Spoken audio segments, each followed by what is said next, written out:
ক্রিয়াই শক্তি, ক্রিয়াই বল, নেশা ছেড়ে মাঠে চল, এই স্লোগানকে সামনে রেখে বিরসা মুন্ডার ১৫০তম জন্মজয়ন্তী উপলক্ষে নেতাজি ক্লাবের পক্ষ থেকে ডে নাইট প্রীতি ক্রিকেট ম্যাচের আয়োজন করা হয়। বর্তমান যুব সমাজকে সঠিক দিশায় নিয়ে যাওয়ার লক্ষ্যে চন্দুল গ্রামের নেতাজি শিশু নিকেতনের মাঠে আয়োজিত এই খেলায় স্বতঃস্ফূর্তভাবে যেমন এলাকার যুবকদের অংশগ্রহণ দেখা যায়, প্রস্তুতি পূর্বে আগামী ২০ নভেম্বর সূচনা লগ্নে তার প্রভাব দেখতে পাবে সাধারণ মানুষজনেরাও।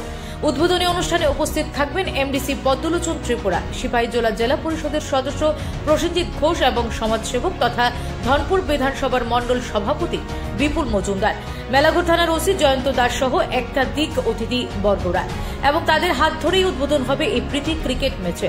এ নিয়ে ক্রিকেট ম্যাচের আয়োজন কমিটি একান্ত সাক্ষাৎকারে জানান, উদ্দেশ্য হলো যুব সমাজকে মাঠমুখী করার জন্য আমাদের স্লোগান ক্রীড়াই শক্তি, ক্রীড়াই বল, নেশা ছেড়ে মাঠে চল।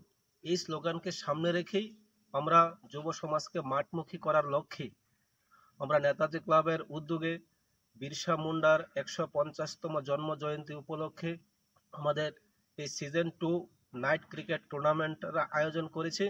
আগামী ২০ নভেম্বর থেকে এই টুর্নামেন্ট চলবে।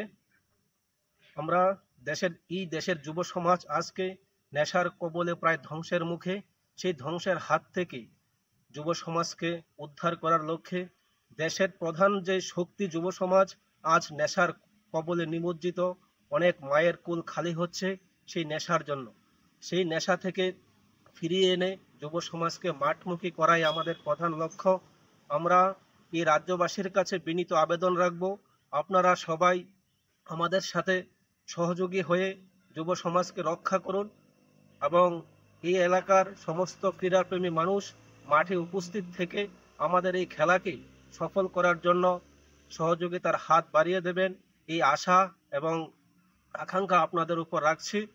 নমস্কার। নেতাজি ক্লাবের এই যে ক্রিকেট প্রেমী ভাইয়েরা সহযোগিতা করছে, আক্রান্ত পরিশ্রম করে এই খেলাকে সফল করার জন্য করছে, আপনারা প্রত্যেকেই উপস্থিত থেকে আমাদেরকে সহযোগিতা করবেন, এই আশা এবং বিশ্বাস আপনাদের উপর রাখছি। নমস্কার, ধন্যবাদ। গত বছর আপনাদের কিরকম টিম হয়েছে এখানে? গত বছর 40টা টিম হয়েছে। এই বছর আমরা আশাবাদী 50+ টিম হবে। তো কোথায় হচ্ছে খেলাটা? জায়গাটার নামটা? চন্দুল গ্রাম নেতাজি শিশু নিকেতন স্কুল মাঠে এই খেলাটি হচ্ছে।